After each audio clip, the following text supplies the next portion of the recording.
You're It. I'm Amanda Malcolm, and you're listening to You're It, Girl, a podcast focused on you and what propels you, because that past, it does not define you. Your time is now, and you're it, girl.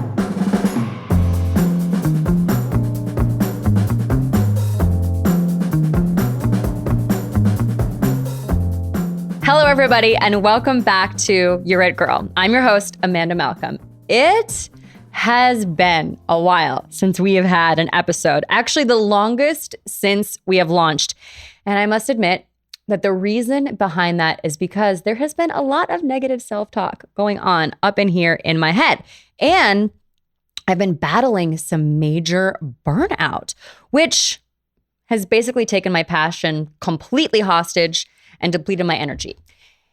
And so I want to know, do you struggle with this? Because it has been a thing. And the worst part is sometimes I'm so exhausted, my energy is completely depleted, and I don't have anything to devote to some of my passions, including this one. And then this makes me irritated, and then I'm trying to force energy, and then that makes the exhaustion worse, and it is a total thing.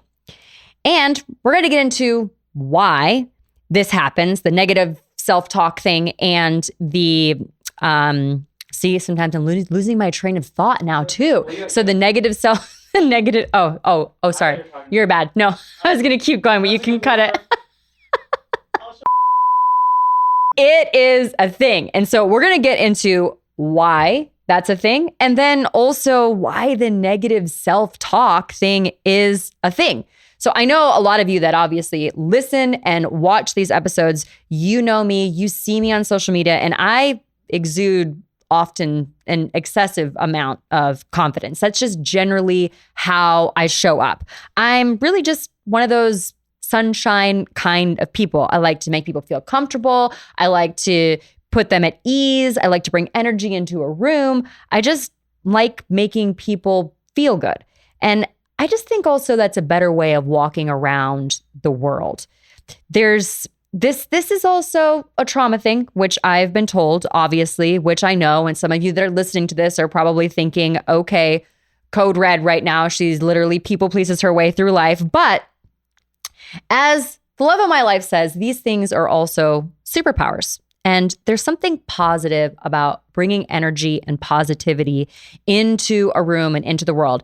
Have you ever noticed that when you're walking into Starbucks or your grocery store and you just look at the person in front of you that is checking you out and say hi and smile, or look at their name tag and ask what their name is, or hold a door for somebody, or say bye or have a great day? It shifts the energy of the entire room. Most of the time when you walk in to somewhere like that, let's give the post office an example. You walk into the post office and no one's looking at anybody. No one's talking to anybody. The energy in there is just pretty drab, and everybody's kind of irritable and they're mean. And if you come in there and you just talk to the person next to you, you're nice to the teller, it completely shifts the energy of the entire room. I promise you, if it's something that you practice doing, you will see that it instantly does. And then the next person that comes up behind you will also talk to the person and smile. And so anyway, I call it kind of, let's call it paying it forward with energy. But enough of that tangent. I'm serious though, do try it. What was I talking about? Oh yes, negative self-talk. So I'm a little bit distracted lately, and I've always been confident overall in my abilities. I just lately started becoming less confident in what I was sharing and whether or not it was valuable or not, or whether it would be perceived in a certain way. And it's really odd for me to think this way, because usually I don't struggle with that, because I know in love when people have different opinions, and I know that people can also only meet you where they are. So sometimes there's a threshold to what certain people can listen to, accept, and understand. And this does not bother me at all normally. So sometimes lately, I would just be thinking of an experience that I had. And obviously, you know, I've shared a lot of experiences with you as listeners.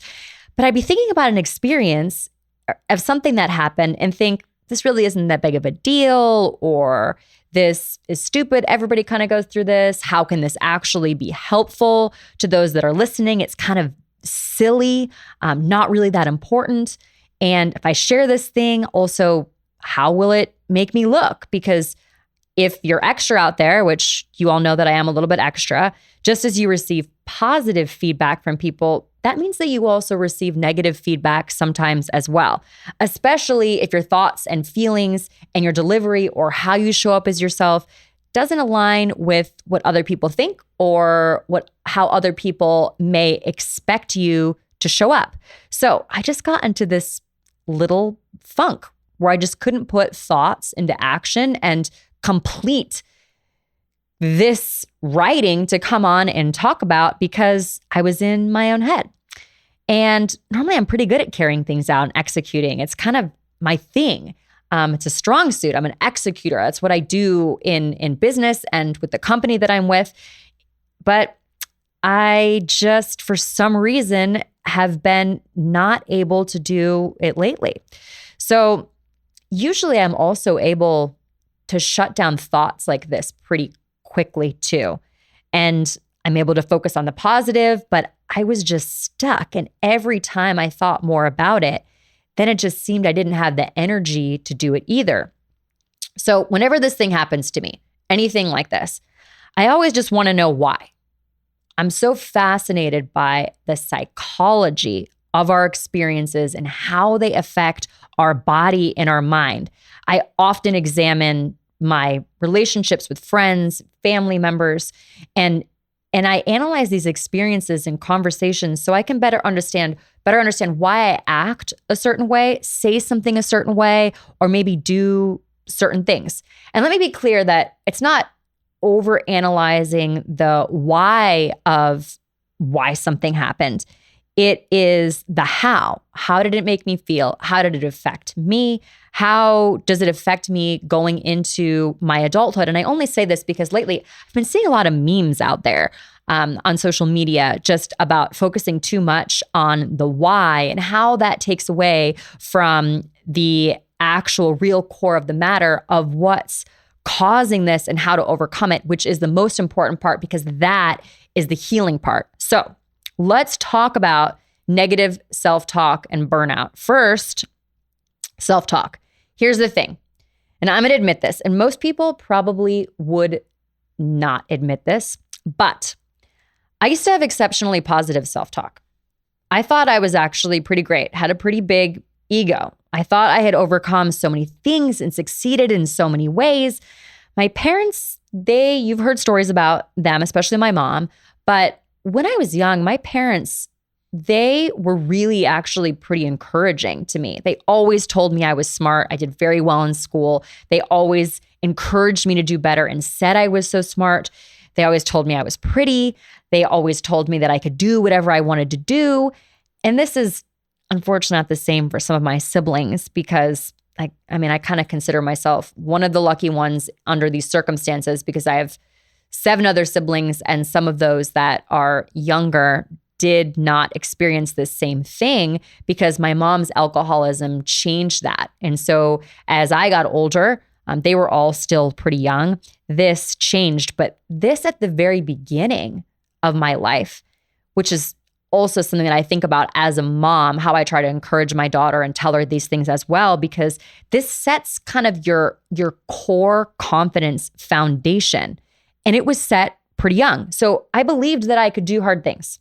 And so when hard things happened, I just did them. But when things got hard, I also learned how to do this thing where I compartmentalized my feelings. Some of you may have experience with this. And then eventually, just because of what was going on in our household, I just taught myself not to have any. And I think actually, if you really think about this really requires a lot of mind control at the beginning to actually teach your brain to do this. I mean, I could immediately suppress it and not even go there at all, 100%, not even think about it. And if those kinds of feelings crept into my brain, I could literally just shut them down. ignore them. I would suppress them. And if one came up, I'd squash it away just like every other feeling. And this really served me well with negativity. But it also served me poorly in many other areas because you just can't walk around not feeling things because those feelings will catch up to you. And they did. When I released You're It Girl, which you've heard about in some other episodes, and they finally hit, when those feelings hit after suppressing them for so long, they are really big. Think of a toddler with really big feelings. They are really big, they are really strong, and they hit you like wave after wave after wave. And if you've never dealt with them before, then you do not have practice moving through them and accepting what is normal and what you should feel when one of those emotions is coming up. And so why does this happen? Why does this happen? Once I released all of this, it was as if my mind and my heart was now open to feeling other things, like it hadn't been open before. So this happens often because if you grow up in any sort of dysfunctional household, this really has a lot to do with it. Negative self-talk is really a result of an unstable environment growing up. These households may involve a lot of criticism, neglect, inconsistent emotional support, leading us as kids to internalize this belief. We hear this a lot of we're not good enough.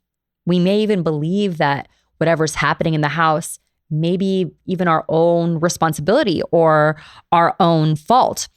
And we therefore then feel unworthy of love and care and learn that this love and care, or any type of love and care, is conditional, meaning that we have to do something, perform a certain way, act a certain way in order to get a feeling of love from one of our parents or both of our parents. And if this goes on for years and years and years, now it is ingrained in you. And additionally, we often adopt coping mechanisms like professionalism and people pleasing. And when these things fail, it reinforces the negative self-talk and doubt in our mind when we can't be perfect or we can't people please. And so admittingly, I struggle with both perfectionism and people pleasing. And we're going to talk about this in episodes to come. But here are 3 things that I'm working on to tackle this. 1, challenge your inner critic. That one is critical. Recognize when you are, be aware and recognize when you're actually engaging in this type of negative self-talk behavior and question the truth behind these thoughts.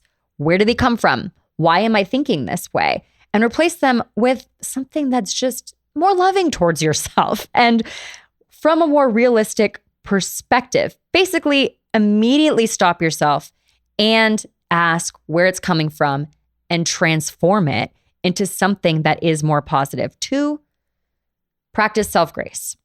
This means, and everyone has been telling me this lately, and thank you for those of you that have, treat yourself with kindness and understanding. The kind of kindness and understanding that you would offer a friend. What would you say to your bestie if they were saying this to themselves? Certainly not what you're saying to yourself. You'd be uplifting, you'd be encouraging, you'd be emotional, you would be motivational. And so acknowledge when you're feeling this, acknowledge this struggle without such harsh judgment. The same that you would to your best friend or maybe your sister or your brother. And imagine that you're talking to them. The one that you would do anything for, the one that you encourage, the one that can basically do no wrong. Imagine that that person is you when these things come up, because we would never talk to a friend or our child or a brother or sister the way that we sometimes talk to ourselves in our head. And then 3, reframe the negative thoughts. Shift your focus from self-blame and that inner critic to growth. For instance, Instead of thinking, I'm stupid, I should have done something different, that's not going to be helpful, I ruined this, oh, why am I always doing this? Say this instead. I'm learning from this experience. And that is simply it.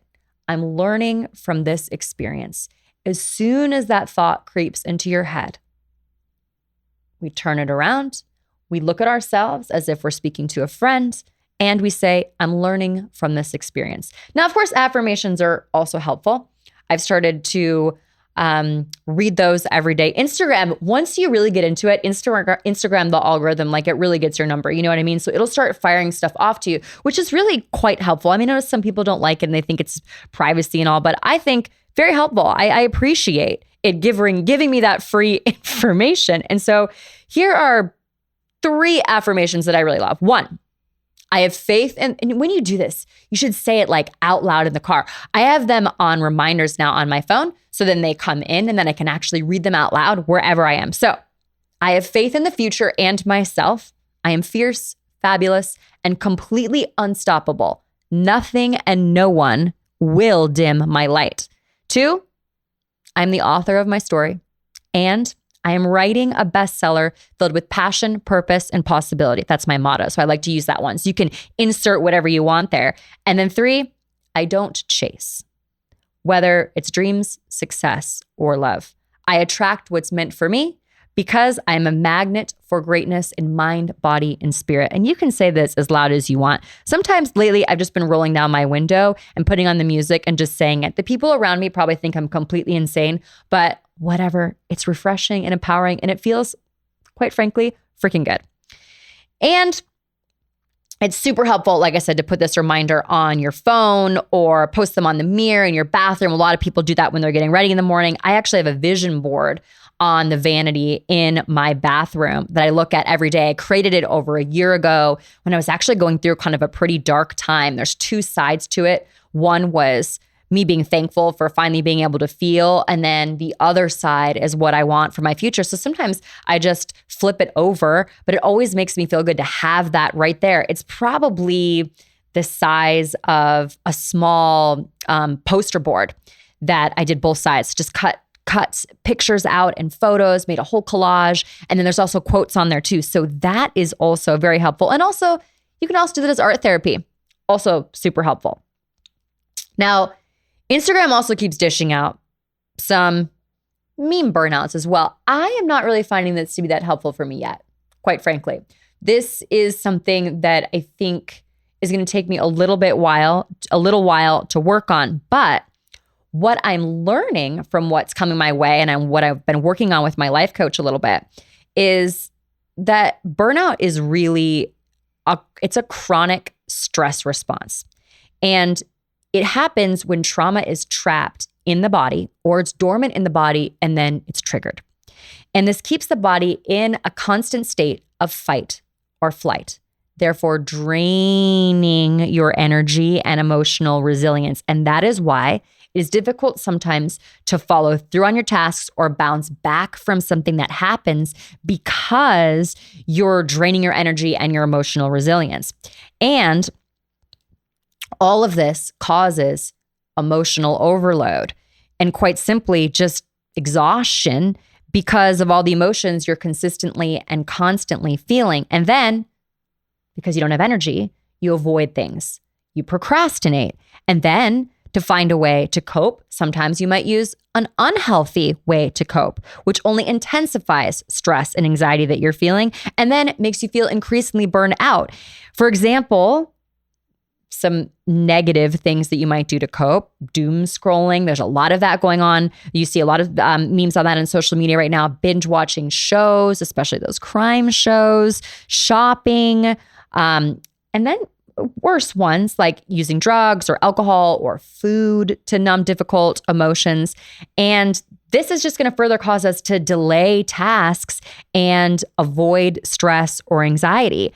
And sometimes we also may isolate ourselves, withdrawing from social situations that maybe might normally be fun for us, and also other social connections to avoid feeling this emotional pain or vulnerability or our energy is also just so depleted that it's now becoming more difficult for us to show up to these things.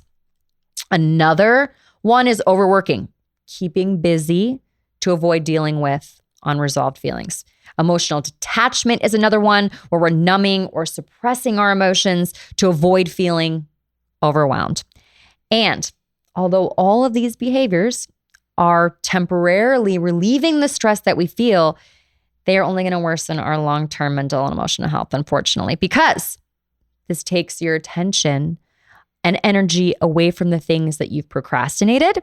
And then you're putting further stress and anxiety on your body.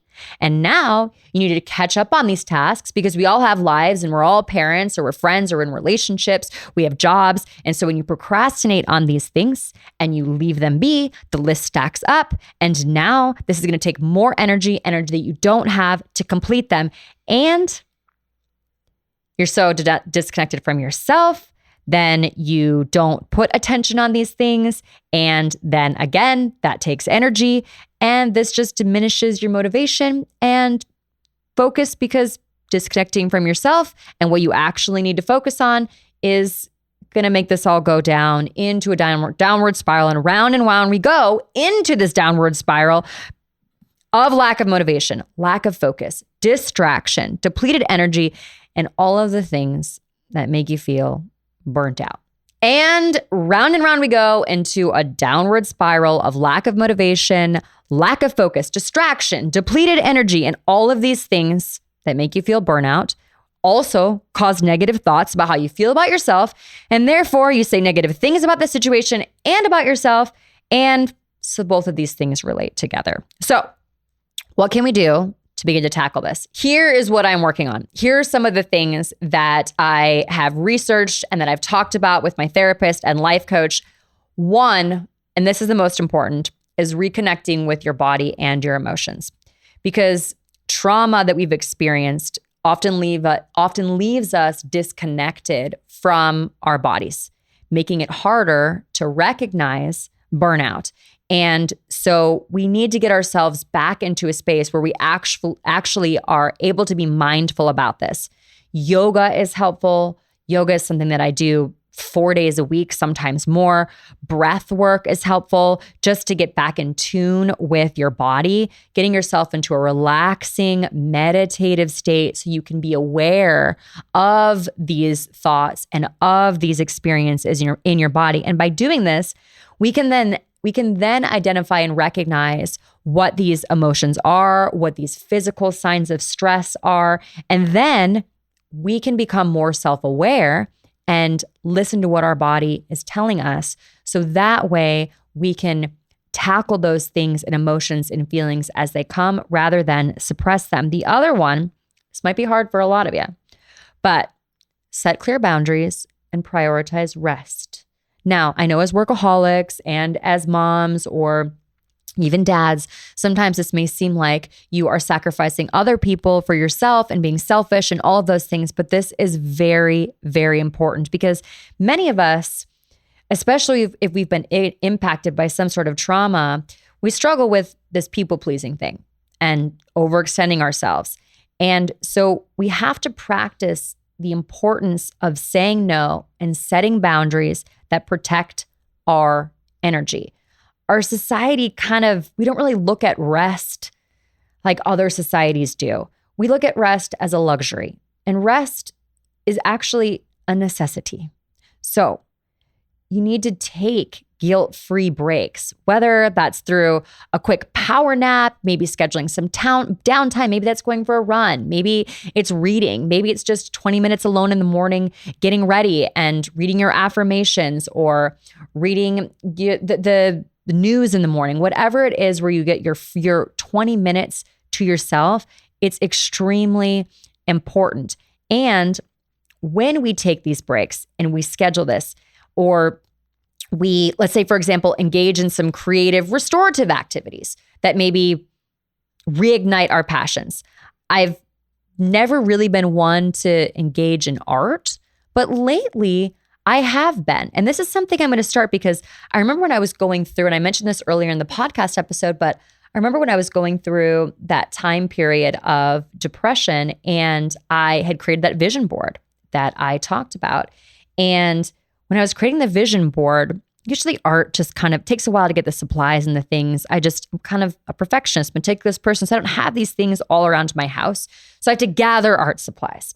So that just takes time and energy. But I happen to be staying with a friend. She has all of these things. So I immersed myself in 3 hours, just cutting out pictures from magazines and cutting out quotes and creating this art masterpiece. And what I noticed is when you're engaged that way, where your mind is moving creatively rather than thinking critically, it puts your body and your mind in a state of peace and ease. This is why artists might actually be so zen, actually. So it may be something that I'm actually going to start doing now. I just did a big paint project the other day, and I'm putting this on my agenda to add to my, I would say, weekly passions. So that way I can work on this burnout and self-talk, because these things are stress relievers. So whatever it is for you that's a stress reliever, do that thing. Try to find something every day where you are relieving your stress with some sort of personal downtime and rest. And then seek purpose beyond productivity. And this is hard for us workaholics because burnout really stems from that pressure to always be productive. And then also we're Americans, right? So we also do have this mentality that it's like we don't achieve unless it's hard. We have to keep going and keep pushing. And the best are the ones that work the most hours and do the most things and have the most businesses. And so this productivity thing is really a thing that's hard for us because we feel like if we're not doing that thing, if we're not doing enough, then we're not actually being productive and then we're being lazy. And so we have to remember that our worth is not tied to how much we accomplish. So we've got to somehow find a way, and I'm working on this, but to find purpose in small moments of nurturing relationships and in engaging activities that bring joy outside of work and are crucial because they're crucial to your recovery, my recovery. So by shifting our focus from constant output and constant doing to doing something that's actually meaningful, we then just naturally are going to ignite our passion for life and work. So we're doing things with more intention. This is the thing that I'm working on the most right at this moment. And so the most important thing is here, I know I unloaded a lot, but the most important thing here is not to focus too much on all of these things, but maybe just take one thing at a time and focus on that until you feel more energy and more positivity. And speaking of that, I'm going to leave the episode, with an affirmation. And the affirmation will be, I know this episode was truly exceptional because I'm an intelligent, kind, and powerful woman, that delivers inspiring, helpful, and encouraging information to my friends and all of you as listeners. That's my affirmation. What is yours? Say it out loud wherever you are right now. Stop and say it out loud wherever you are, whether you're in your bathroom getting ready, if you're at the gym and you have your ear pods in, maybe don't say it out loud to the entire gym. But if you're in your car, roll down your window and say it out loud. You can steal one of mine if you want to. So wherever you are, say that. And that's my affirmation. That's your It Girl. Thanks for listening.